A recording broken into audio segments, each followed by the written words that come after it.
notamment entendu une bienvenue dans cette version virtuelle. On va avoir un bon moment de louange ce matin. Le premier chant est peut-être nouveau pour vous, il s'intitule « Tu es la vie ». C'est un chant de réjouissance. Je vais vous voir chanter, danser. La première phrase nous dit « En ton nom, nous avons trouvé la vie éternelle ». Et puis dans le but, c'est pour que ce monde puisse voir ta grâce, pour que ce monde puisse voir que tu es Dieu. Donc, je prie qu'à travers nous, les gens puissent voir ta grâce, puissent réaliser qui tu es, Dieu. Alors, levez-vous, chantez avec nous, dansez dans votre salon, dans votre chambre ou sur votre lit, peu importe où vous êtes, mais ayons un bon moment d'adoration ce matin.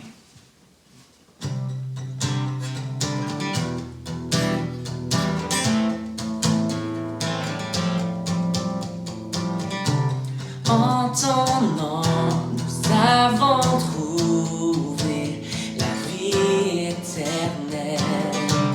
Par ta grâce, tu nous fais connaître ta liberté. Tu as tracé le chemin pour nous.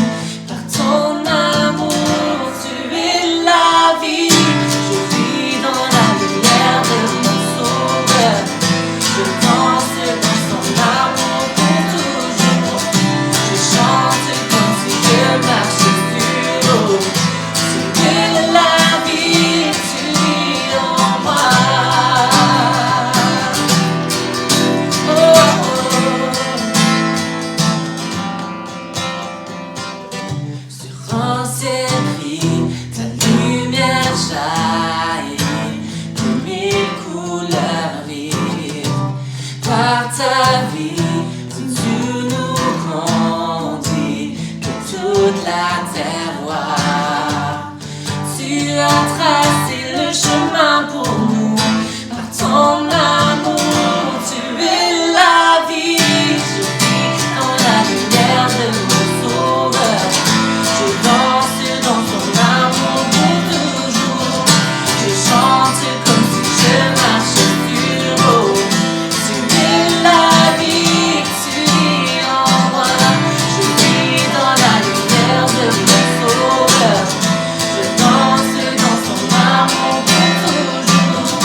à tes pieds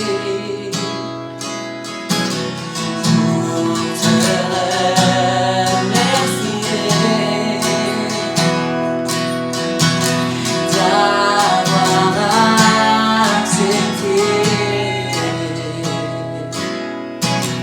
de tout supporter.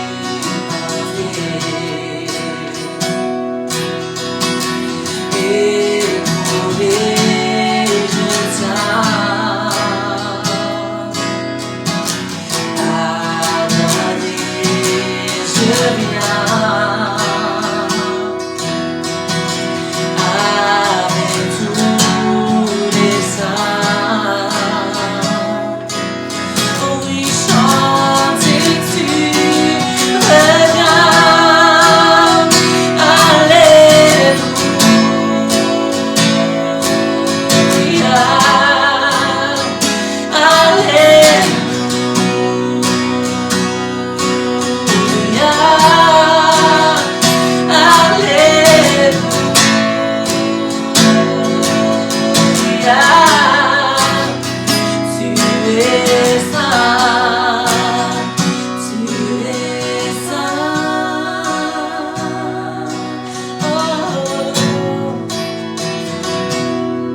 ma paix.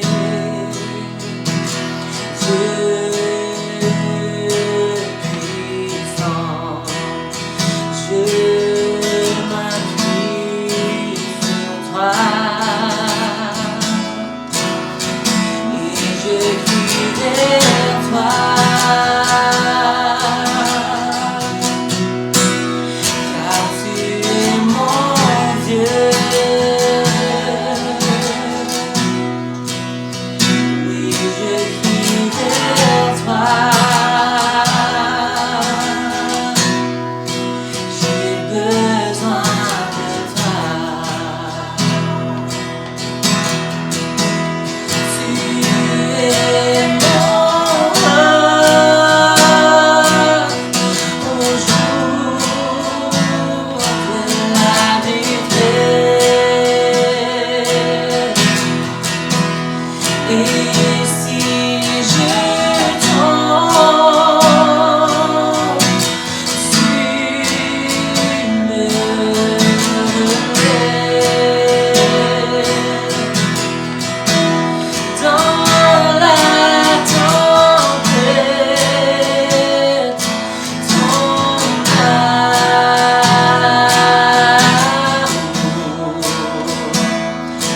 me ramène mon corps. Tu es mon seul espoir, Seigneur.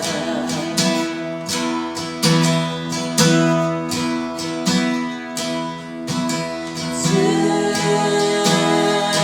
fidèle, tu ne changes pas.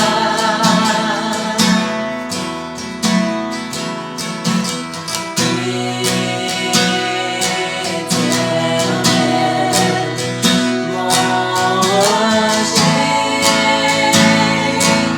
ma paix.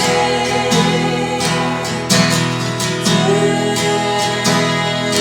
puissant, je m'appuie sur toi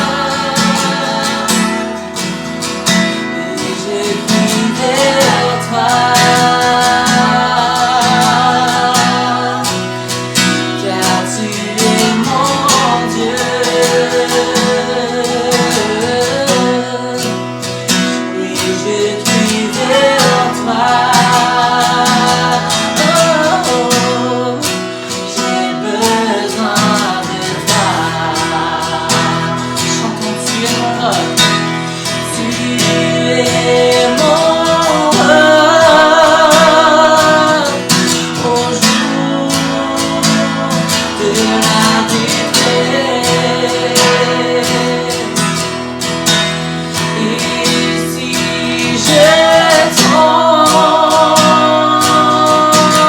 tu me relèves. Dans la tempête, ton amour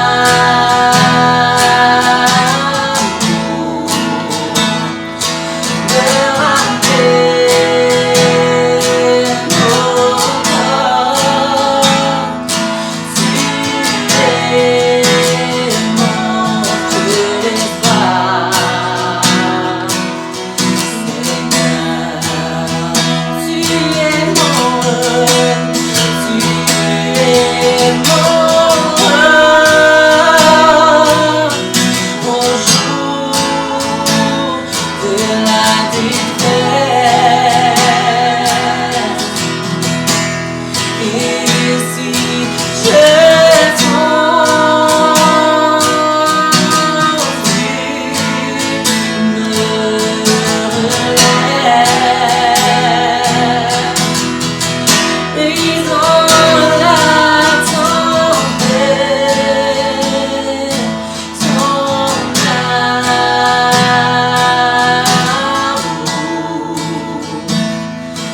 me ramène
donné en offrant ta vie sur cette croix. Grand est l'amour versé pour nous, c'est notre Dieu.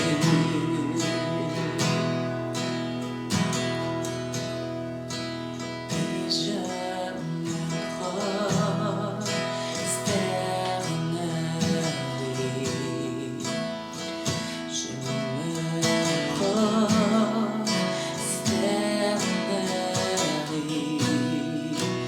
et je t'adorerai.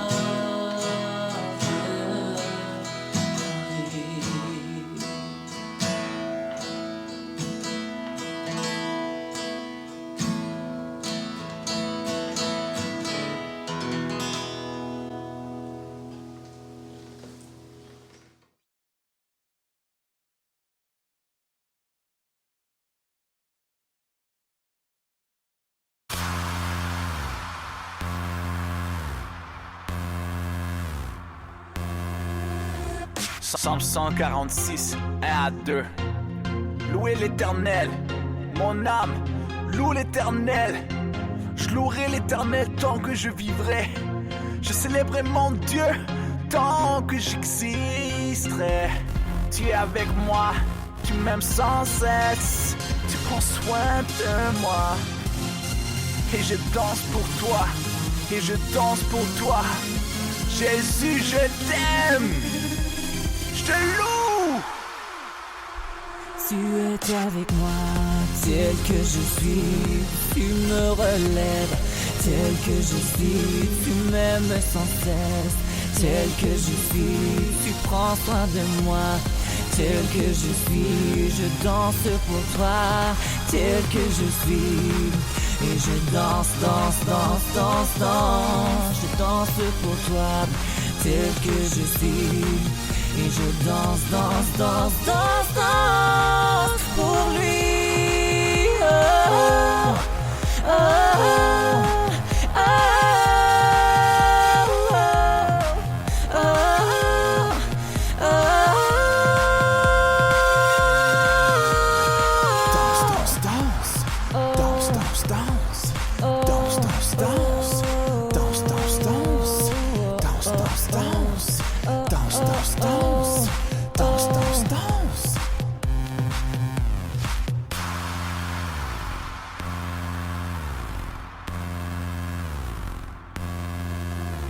Mon Dieu est pour moi un rocher. Je suis à l'abri du danger.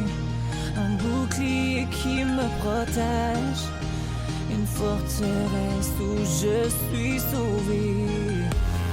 Dès que je l'appelle au secours, dès que je l'appelle au secours, je suis délivré de mes ennemis. Je peux te donner toutes mes ennuis. Je suis délivré de mes ennemis. Tu es la source de ma joie.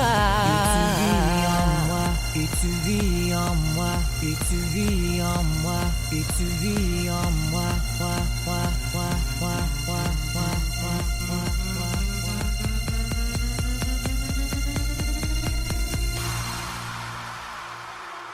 Tu es avec moi, tel que je suis, tu me relèves, tel que je suis, tu m'aimes sans cesse, tel que je suis, tu prends soin de moi.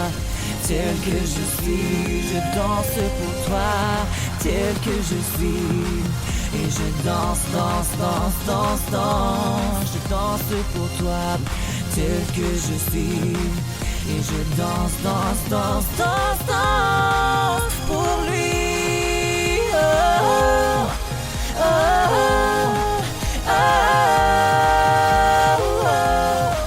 oh, oh, oh,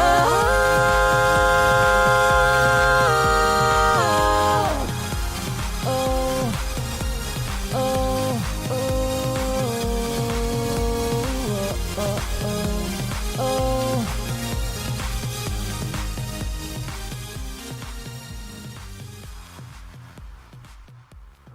à Dieu, content de vous retrouver ce matin à l'église communautaire Mountain View. Pour ceux qui ne me connaissent pas, mon nom est Stéphane Vincent et je fais partie de l'équipe pastorale de l'église. Et encore une fois, on peut vous souhaiter la bienvenue pour ceux qui viennent de se joindre à nous ou bien pour ceux qui vont écouter ce message en différé. Donc, encore une fois, nous vous souhaitons la bénédiction du Seigneur et en espérant que tout va bien pour vous, encore une fois. C'est certain que le confinement perdure encore un petit peu. On travaille très, très fort à l'Église pour pouvoir se retrouver le plus tôt possible. Et vous pouvez nous faire confiance qu'on est en train de travailler très fort pour mettre tout en place, pour qu'on puisse se revoir non seulement via les médias sociaux, mais aussi à travers nos vies personnelles directes sur les lieux de l'Église. Donc, ça sent bien, on lâche pas. Gloire à Dieu. Donc, ce matin, j'aimerais que vous puissiez tourner dans vos Bibles, pour ceux qui l'ont. Sinon, les diapos vont certainement apparaître durant le déroulement de cette réunion. J'aimerais qu'on puisse lire ensemble un texte dans l'Évangile de Luc, chapitre 17, les versets 20 et 21. Donc, Luc, chapitre 17, versets 20 et 21.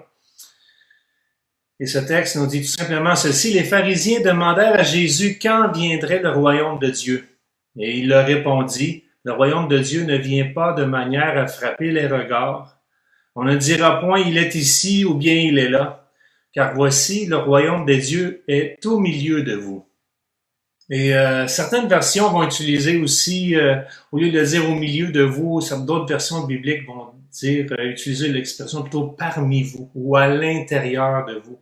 Même dans la version anglaise de la parole de Dieu, le mot utilisé est within, donc ce qui signifie vraiment, lorsque Jésus parle que le royaume de Dieu est au milieu de vous, il parle vraiment que le royaume de Dieu, il est en nous, à l'intérieur de nous. Donc la pensée du texte est celui-ci.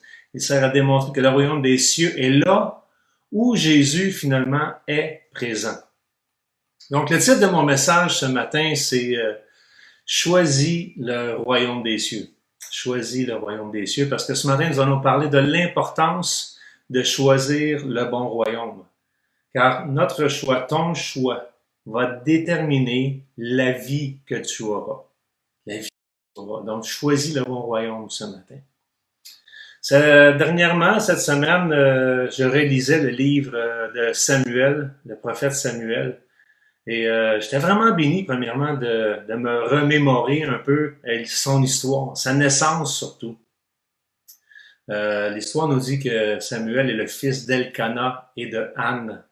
Et je vous encourage à lire l'histoire naturellement. Lorsque vous aurez du temps libre cette semaine, relisez le livre de Samuel, vous allez voir que sa naissance était vraiment attendue et vraiment importante. Anne était une femme de Dieu extraordinaire qui servait Dieu, qui croyait en Dieu, qui espérait en Dieu. Elle n'avait pas d'enfant. Et à cause qu'elle n'avait pas d'enfant, mais elle se sentait vraiment humiliée à cause de cela. Donc, Anne a été entendue, elle a donné naissance à un fils, assurément qu'elle donnait à Samuel. Et une chose qu'elle avait faite avant le Seigneur, elle avait fait le serment, elle avait fait la promesse que si Dieu lui accorderait d'avoir un fils, elle le consacrerait et le placerait dans le temple au service de Dieu. Donc Samuel a été consacré à l'Éternel et a grandi dans le temple avec le prophète Élie, le grand prophète Élie. Donc Samuel est devenu le prophète en Israël et c'est lui qui a eu le mandat de oindre le premier roi sur Israël. Et le nom de ce roi était Saül.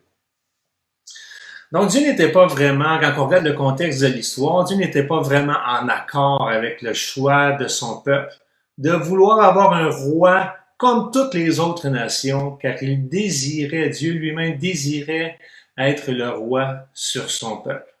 Et on voit ça dans 1 Samuel, chapitre 10, les versets 17 à 19.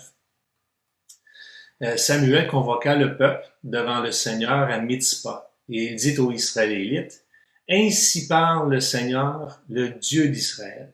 C'est moi qui ai fait monter Israël d'Égypte. Je vous ai délivré de la main des Égyptiens, de la main de tous les royaumes qui vous opprimaient. Et c'est vous qui, aujourd'hui, rejetez votre Dieu, qui vous a sauvé de tous vos malheurs et de toutes vos détresses, en lui disant: place un roi à notre tête. » Donc, encore une fois, on voit que le cœur de Dieu était de lui-même prendre soin de son peuple, lui-même être roi sur son peuple. Mais le peuple de Dieu, en demandant un roi sur sa tête, comme les autres nations, lançait comme message que l'offre de Dieu n'était pas suffisante. Le fait de réclamer un roi sur leur tête, autre que Dieu lui-même, signifiait qu'ils rejetaient littéralement Dieu.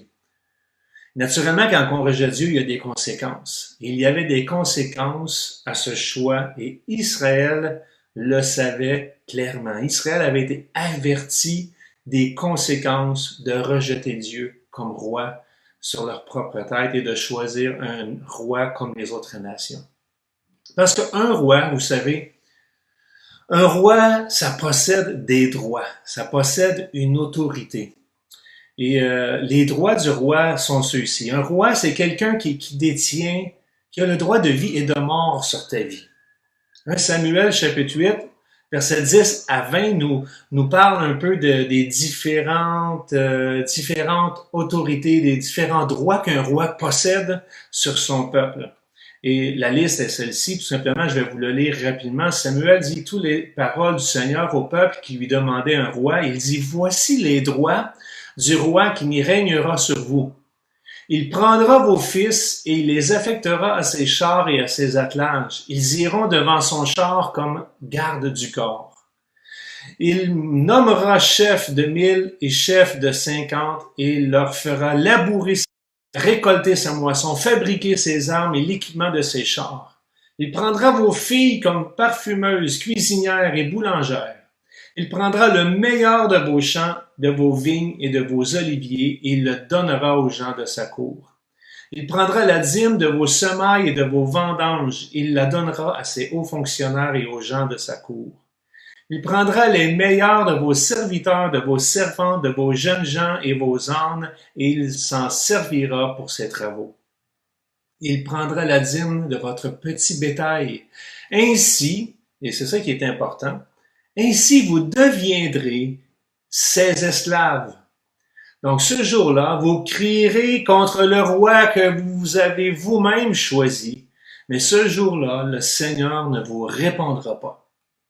Le peuple refusa d'écouter Samuel. Et ils ont dit, tant pis. Tant pis, dirent-ils, il y aura un roi sur nous. Et nous aussi, nous serons comme toutes les nations. Notre roi sera notre juge, il conduira nos armées et mènera nos guerres. Donc l'avertissement est clair ici. Vous deviendrez esclaves du roi. Vous savez, je sais pas pour vous, là, mais quand je regarde ce mot-là dans la parole de Dieu, quand le peuple il répond à Samuel puis qu'il leur dit « Tant pis », tant pis, dirent-ils. Moi, je sais pas, mais moi, souvent, quand j'ai tendance à dire ça, tant pis, là, c'est parce que c'est comme si je suis rendu au bout. C'est comme si je suis rendu à la limite de ce que je peux tolérer. C'est comme si j'ai plus d'espoir. C'est comme si je voyais plus de solution en avant de moi. Puis que j'étais prêt à accepter n'importe quoi comme solution. Et peut-être que c'est la même situation pour vous. Des fois, on dit ça, cette expression-là. Ah, ben, tant pis, ça donnera ce que ça donnera. C'est comme, tant pis, les conséquences qui s'en viennent, moi c'est ça que je veux, puis je vais l'avoir, puis tant pis, là, peu importe les conséquences. On convoite quelque chose, on veut s'acheter une nouvelle voiture, on veut aller en vacances, on veut s'acheter toutes sortes de belles choses, on convoite, et puis à un moment donné, on se dit, on a-tu les moyens de l'acheter? On n'a pas les moyens de l'acheter, mais tant pis. T'sais, moi, je le veux, puis c'est tout de suite que je le veux, puis même si ça me coûte ce que ça coûtera, puis même s'il y a des frais, même s'il y a des emprunts, puis qu'on n'a pas la difficulté à les payer, on se dit, ah, mais tant pis, moi, je le veux, puis c'est ça que je veux. Donc, souvent, quand on utilise l'expression tant pis, c'est parce que vraiment, on est rendu à la limite de ce qu'on peut tolérer. C'est comme si notre patience est arrivée à bout. Et puis là, maintenant, on prend la décision et puis on va vivre avec des conséquences. Donc, l'avertissement est clair. Dieu dit à son peuple, voici les conséquences que si vous mettez un roi sur votre tête, voici les conséquences qu'il y aura si vous faites cela. Et le peuple dit, tant pis. Quelle catastrophe que de rejeter le Seigneur comme roi sur ta vie. C'est pour ça ce matin que le titre de mon message, c'est « Choisissez le bon roi ». Parce que si vous choisissez le bon roi, vous vivrez dans le bon royaume. Dans le bon royaume. Parce qu'il y a plusieurs royaumes, vous savez. Et ça, c'est la même chose, autant sur le ciel que sur la terre. Il y a différents royaumes. Dans le ciel, naturellement, il y a le royaume des cieux que nous connaissons bien, que la parole nous décrit très bien. Jésus est venu nous annoncer le royaume des cieux, venu nous parler du royaume des cieux. Mais il est aussi venu nous avertir qu'il y avait aussi un autre royaume, qui est le royaume des ténèbres. Donc, choisis le bon royaume. Choisis le bon roi. Et même sur la terre, il y a différents royaumes. La Bible en parle aussi. Il y avait le royaume le roi de Perse, il y avait le roi de Babylone, il y avait le roi d'Égypte, il y avait le roi de Rome. Il y en avait toutes sortes de rois dans la parole de Dieu. Mais même aujourd'hui, en 2020, le roi d'Espagne, le roi d'Angleterre, le roi d'Arabie Saoudite, il y a toutes sortes de rois à travers la planète. Et s'ils ne portent pas le nom de roi, mais ils portent d'autres noms comme celui de président ou premier ministre ou des gens qui ont des autorités et des droits sur des gens qui sont là pour diriger les pays. Et naturellement, s'il y avait des enfants qui sont en train de m'écouter, ils me diraient certainement, Pasteur Stéphane, faut pas t'oublier aussi le roi lion. Hein? Ben oui, j'ai pas oublié le roi lion. Donc, désolé, là, même le roi de la jungle, même la jungle a son propre roi, le roi lion. Donc, dans un royaume, nous retrouvons plusieurs éléments. Mais il y en a quatre éléments qui sont vraiment essentiels et que nous devons comprendre ce matin. Donc, pour être un royaume, premièrement, naturellement, ça prend un roi. On parle d'une personne ici, là. Ça prend un roi. Deuxième chose que ça prend pour former un royaume, c'est des sujets. C'est-à-dire ceux qui obéissent et qui exécutent les ordres. Comme je vous disais tantôt, un roi, c'est quelqu'un qui a des autorités. Mais si tu n'as pas d'autorité sur personne, donc tu ne peux pas dire que tu possèdes un royaume. Donc, le roi doit aussi posséder des sujets, des gens qui sont là pour le suivre, pour lui obéir et exécuter ses ordres. La troisième condition pour qu'un royaume soit formé, ça prend un territoire, ça prend un pays. Donc, dans le mot royaume, il y a le mot roi, naturellement. Mais en anglais aussi, comme dans kingdom, il y a le mot king, qui signifie roi, et le mot dom, qui vient du mot domaine. Donc, il y a le mot, dans le mot royaume, naturellement, il y a les deux notions de, ça prend un roi, puis ça prend un territoire, ça prend un pays à dominer. Et la quatrième chose essentielle, quatrième élément que pour former un royaume, naturellement, ça prend des lois, ça prend de l'ordre et ça prend de la discipline. Tu peux pas faire ce que tu veux dans un royaume. Tu dois respecter les règles et les ordonnances du roi. Il y a des règles, il y a des lois, il y a toutes sortes de choses à respecter. Et la plupart des royaumes, ça fonctionne de la même manière aussi. Si tu ne suis pas les règles, il y a la police ou bien il y a l'armée ou il y a d'autres représentants de l'autorité qui sont là pour te réprimander, que ce soit de toutes sortes de manières, avec des arrestations, la prison, la réclusion, la prison, nommez-les toutes. Il y a des conséquences lorsque quelqu'un refuse de se soumettre aux règles du royaume. Donc, il y a une autorité sur ta tête. C'est exactement ce qu'Israël avait réclamé. Un roi sur sa tête, sur nous. Et la tête, c'est le symbole de l'autorité. Paul enseigne naturellement que l'Église, c'est le corps de Christ. Et Christ lui-même en est la tête, c'est-à-dire le chef. Donc la tête, ça représente l'autorité, ça représente le chef.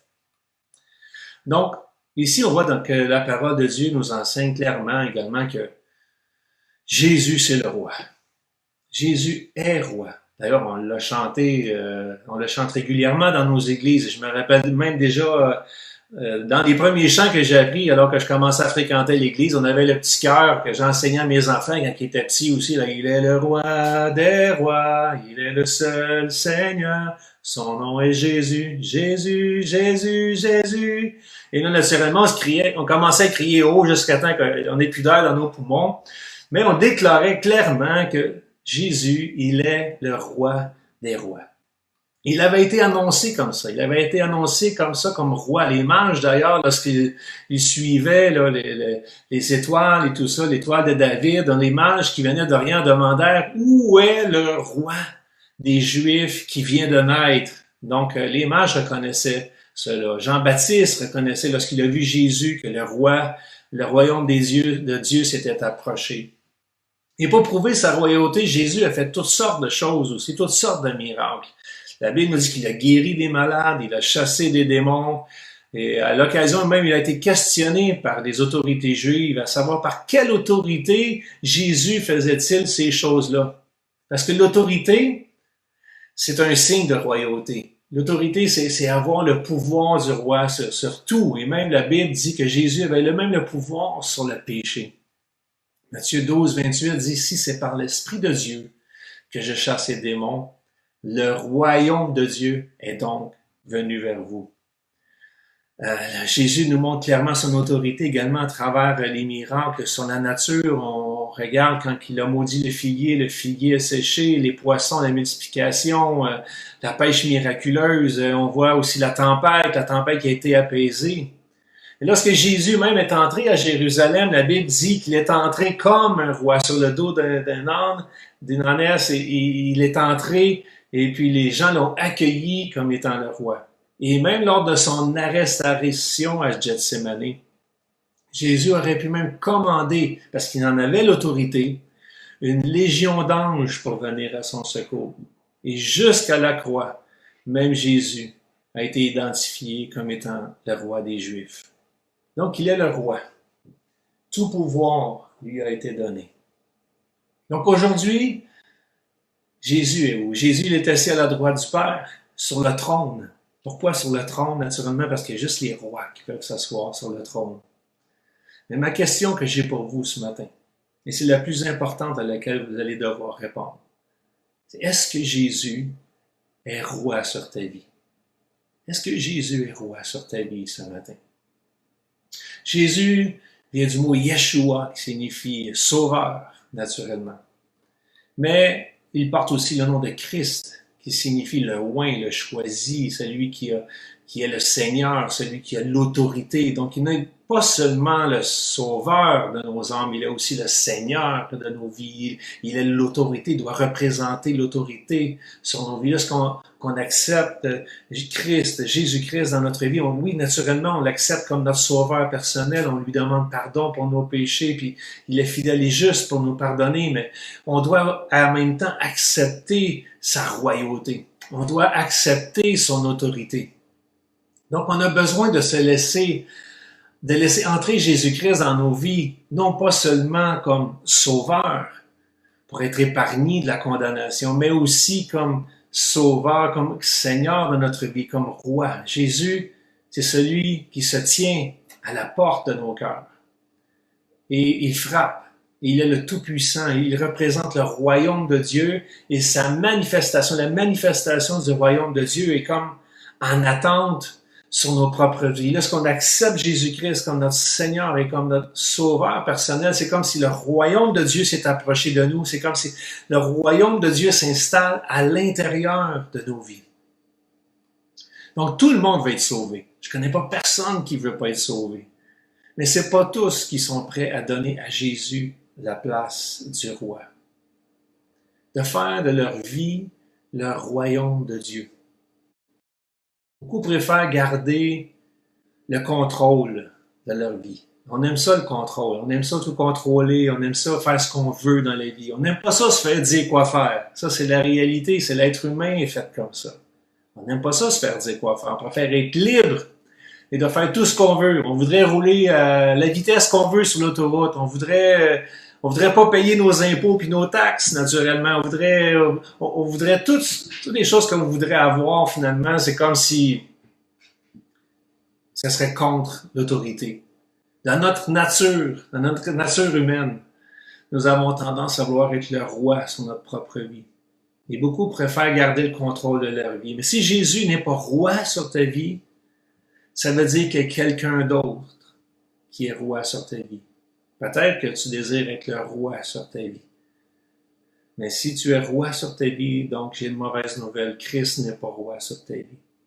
Et peut-être que tu aimerais, peut-être comme les Israélites, avoir un autre roi. Peut-être que les choses de ce monde sont rois sur ta vie. Tout le monde a un roi sur sa vie. Et un jour, Josué a dit quelque chose. Il a fait un grand discours devant tout le peuple, dans Josué chapitre 24 et le verset 15. Et Josué s'est levé et a dit, choisissez aujourd'hui qui vous voulez servir ou être soumis. Ou les dieux que servaient vos pères au-delà du fleuve, ou les dieux des Amoréens dans le pays desquels vous habitez. Mais Josué a dit, moi et ma maison, nous servirons l'Éternel. Moi et ma maison, nous servirons l'Éternel. C'était la déclaration de Josué pour sa vie et pour la vie de sa famille. Il avait fait ce choix que Dieu serait en autorité sur sa vie. Matthieu chapitre 6, verset 24 également nous dit que nul ne peut servir deux maîtres, car ou il haïra l'un et aimera l'autre, ou il s'attachera à l'un et méprisera l'autre. Vous ne pouvez servir Dieu et Mammon. Donc, comment savoir ce matin si Jésus est vraiment roi sur ma vie et sur ta vie? Vous savez, c'est pas par des paroles qu'on invite Jésus comme roi sur notre vie. Beaucoup diront, Seigneur, Seigneur, nous dit la parole de Dieu, mais n'entreront pas dans le royaume des cieux. Donc, on voit que c'est pas par des paroles. Ce n'est pas non plus par la religion qu'on entre dans le royaume des cieux, qu'on accepte Christ comme roi sur notre vie. Parce que Nicodème était un homme très religieux. Il craignait Dieu, il aimait Dieu, il connaissait la loi, il enseignait la loi. C'était un religieux, mais sans royaume. Et Jésus a dit un jour, si tu ne nais de nouveau, tu ne peux voir et entrer dans le royaume des cieux. Donc, c'est par notre obéissance que nous déterminons qui est roi sur notre vie. Si je voudrais conclure ça en une seule phrase, je pourrais dire, dis-moi à qui tu obéis et je te dirai qui est roi sur ta vie. Dis-moi à qui tu obéis et je te dirai qui est roi sur ta vie. Romains 6, verset 16 nous dit, ne savez-vous pas que si vous vous mettez à la disposition de quelqu'un comme esclave, comme des esclaves pour lui obéir, vous êtes esclave de celui à qui vous obéissez. Soit du péché qui conduit à la mort, soit de l'obéissance qui conduit à la justice. Donc le vrai roi sur ta vie, c'est celui à qui tu obéis, à qui tu ne peux pas dire non, à qui tu ne peux pas résister. Donc c'est à nous de faire un examen de conscience ce matin. Et est-ce qu'il y a des choses dans ma vie à lesquelles je ne peux pas dire non? Si tu ne peux pas t'empêcher, si tu ne peux pas résister, c'est que cette chose-là te domine, donc tu es esclave de cette chose-là. Donc cette chose-là, elle est comme roi sur ta vie. Et tu ne peux pas avoir deux maîtres. Donc si tu ne peux pas t'empêcher, je sais que la liste est longue, là, mais je vais mentionner, si tu ne peux pas t'empêcher de voler, de tricher, de mentir, de convoiter, toutes ces choses-là, et etc., là, vous les connaissez, ces choses-là est roi sur ta vie. Tu es esclave, nous sommes esclaves de ces choses-là. Donc, s'il y a quelqu'un dans ce monde, peu importe qui, à qui tu ne peux pas dire non, alors cette personne-là est roi sur ta vie. Tu es son esclave. Si tu es lié par quelqu'un ce matin, tu es esclave de cette personne-là. Libère-toi, comme Jésus a dit dans la parole de Dieu. Si tu veux que le royaume de Dieu vienne dans ta vie, alors tu devras faire de la place. On doit faire du ménage. On doit dire, OK, Seigneur, tu me regardes dans le miroir de ta parole, et puis là, je dois m'évaluer personnellement, puis je dois faire un examen de mon cœur, de mes pensées, de mes actions, puis de dire, Seigneur, est-ce qu'il y a des choses dans ma vie qui prennent de la place? Il y a des choses dans ma vie à laquelle je ne peux pas dire non, à lesquelles je ne peux pas renoncer. Et on doit faire du ménage, afin que Christ puisse prendre toute la place comme roi dans notre vie. Enlever ce qui est sur le trône de ton cœur pour laisser toute la place à Jésus-Christ. Donc la seule personne à qui tu ne peux pas dire non, c'est Jésus-Christ. Si tu veux voir le royaume de Dieu, tu devras laisser entrer le bon roi. Pour faire partie du bon royaume, il faut choisir le bon roi. Choisissez le royaume des cieux maintenant. Et en choisissant ton roi, en choisissant ton roi, tu choisis ton royaume, tu choisis de lui obéir, tu choisis de vivre selon les principes de ce royaume-là, et nous les connaissons. Si vous ne les connaissez pas, lisez la parole de Dieu. Tous les principes du royaume de Dieu sont dans la parole de Dieu. Donc, quand tu acceptes Christ dans ta vie comme roi, comme sauveur de ta vie, tu acceptes de lui obéir, tu acceptes de vivre selon ses préceptes, tu acceptes de vivre selon ses enseignements, et tu grandis dans le royaume de Dieu. Dans Romains chapitre 14, verset 17, car le royaume de Dieu, ce n'est pas le manger et le boire, mais la justice, la paix et la joie par le Saint-Esprit. Combien ont soif de justice, de paix et de joie par le Saint-Esprit ce matin? C'est en Jésus-Christ que vous allez le trouver. Vous allez trouver ces choses-là. Donc le diable, lui, tout simplement, ce qu'il fait, c'est qu'il nous fait miroiter toutes sortes de choses. Des belles choses en apparence. Mais à la fin, ce qu'il veut, c'est nous voler, nous détruire et nous égorger. Donc, ne nous laissons pas piéger ce matin par les fausses publicités, les fake news, comme on appelle si communément de nos jours. Matthieu 4, verset 8 nous dit, le diable le transportant encore. Vous savez, quand Jésus a été tenté dans le désert, avant de débuter son ministère, la Bible dit que le diable le transporta encore sur une montagne très élevée, lui montra tous les royaumes du monde et leur gloire. Donc, il y en a des royaumes et des gloires dans ce monde. Et Jésus lui dit, le diable lui dit, je te donnerai toutes ces choses si tu te prosternes et m'adores. Wow, c'est toute une tentation, ça. Imaginez, Jésus aurait pu posséder tous les royaumes de la terre. Et si tu me prosternes et m'adores, et Jésus lui dit, retire-toi, Satan, car il est écrit, tu adoreras le Seigneur ton Dieu et tu le serviras lui seul. On n'a pas à servir les royaumes de cette terre, frères et sœurs. On n'a pas à convoiter les royaumes de cette terre. Le seul royaume qu'on doit convoiter, qu'on doit rechercher de tout notre cœur, c'est le royaume des cieux. C'est le royaume des cieux. Et servir Dieu de tout notre cœur. Donc, je dis au commencement qu'il y avait beaucoup de royaumes sur cette terre. Ces royaumes sont pas la propriété de Dieu pour le moment, ils sont la propriété du diable. Donc, ne cherchez pas le royaume de Dieu sur cette terre. Ne cherchez pas le royaume de Dieu sur cette terre, car c'est dans notre cœur que Dieu a décidé d'y établir son royaume.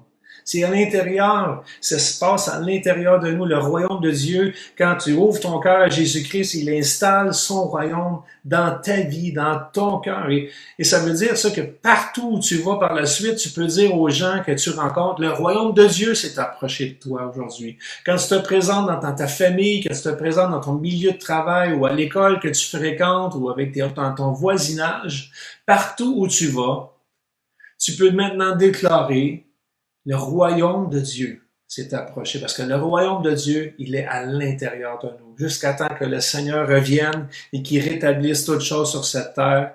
Donc, pendant ce temps, pendant cette période d'attente que nous attendons impatiemment, le royaume de Dieu est là, mais il n'est pas sur cette terre, il est en nous. Et Dieu nous a envoyés comme des représentants, comme des ambassadeurs pour Christ. Donc, nous avons en nous ce royaume et l'autorité du royaume dans nos vies. Donc, je vous l'avais dit dès le début, dans le texte de Luc, chapitre 17, verset 20-21, les pharisiens demandèrent à Jésus, quand viendra le royaume de Dieu? Il leur répondit, le royaume de Dieu ne vient pas de manière à frapper les regards. On ne dira pas, il est ici ou il est là, car voici, le royaume de Dieu est au milieu de vous. Donc, le royaume, il est là. Il est à l'intérieur de nous. Et à chaque endroit où nous allons, on peut dire, le royaume de Dieu s'est approché ce matin. Amen. Gloire à Dieu. Donc, j'espère que ce message vous a encouragé ce matin à faire le bon choix pour votre vie. Faire le bon choix, à choisir le bon roi sur votre vie, celui qui est en autorité sur votre vie. Lorsque vous aurez choisi Jésus-Christ comme roi sur votre vie, vous allez pouvoir vivre pleinement tout ce que la parole de Dieu nous déclare, tout ce que la parole de Dieu nous a promis. Parce que ces choses-là, elles sont pour nous, les enfants de Dieu. Elles sont pour nous, à ceux et celles qui ont choisi de moi et ma maison, nous servirons l'Éternel de tout notre cœur. Donc, Seigneur, ce matin, je veux juste te prier que tu viennes établir ton royaume, Seigneur, sur nos vies, dans nos vies, Seigneur, en attendant que tu établisses ton royaume sur cette terre définitivement. Et Seigneur, je prie, Seigneur, pour mes frères, mes sœurs et tous ceux et celles qui vont écouter ce message, Seigneur, dans les jours, les semaines à venir, Seigneur, que tu puisses parler à leur cœur de l'importance, Seigneur, de faire partie du bon royaume. de faire partie du royaume de Dieu, dans le royaume dans lequel, Seigneur Dieu, il y a la joie et la paix par le Saint-Esprit. Pas une paix comme le monde donne, mais une paix comme toi seul peux nous donner, Seigneur. Et même dans ces temps difficiles, alors que les gens cherchent à droite et à gauche des solutions, cherchent, Seigneur, un moyen de s'en sortir, Seigneur. Je prie que toi seul, Seigneur, toi seul puisses être une solution à toute situation. Seigneur, tu es le roi des rois. Tu es le Seigneur des seigneurs. C'est toi qui es sur nos vies. Et Seigneur, je prie ce matin que tu frappes à la porte des cœurs de ceux et celles qui écoutent ce message et que Seigneur, ils puissent te laisser entrer. Te laisser entrer, Père. Et je veux te prier, Seigneur, que tu transformes nos vies, Seigneur. Continue de nous changer, de nous transformer. Seigneur, par la puissance de ton esprit, par la puissance de ton amour dans nos vies, Seigneur. Parce que je sais que tu as de bonnes choses pour nous, pour tes enfants, Seigneur. Pour tous ceux qui te font confiance. Pour tous ceux et celles qui vont ouvrir leur cœur, Seigneur, à ce que tu veux faire dans leur vie. Alors, merci, Papa. Merci, Papa. Je prie au nom de Jésus. Au nom de Jésus. Amen. Gloire à Dieu. Que Dieu vous bénisse, frères et sœurs. Je suis content d'avoir été avec vous ce matin. Et je vous souhaite vraiment de passer une bonne semaine. Donc, soyez bénis. Saluez-vous les uns les autres via Facebook, via les médias sociaux. Prenez soin de vous et au plaisir de vous revoir très bientôt. Que Dieu vous bénisse.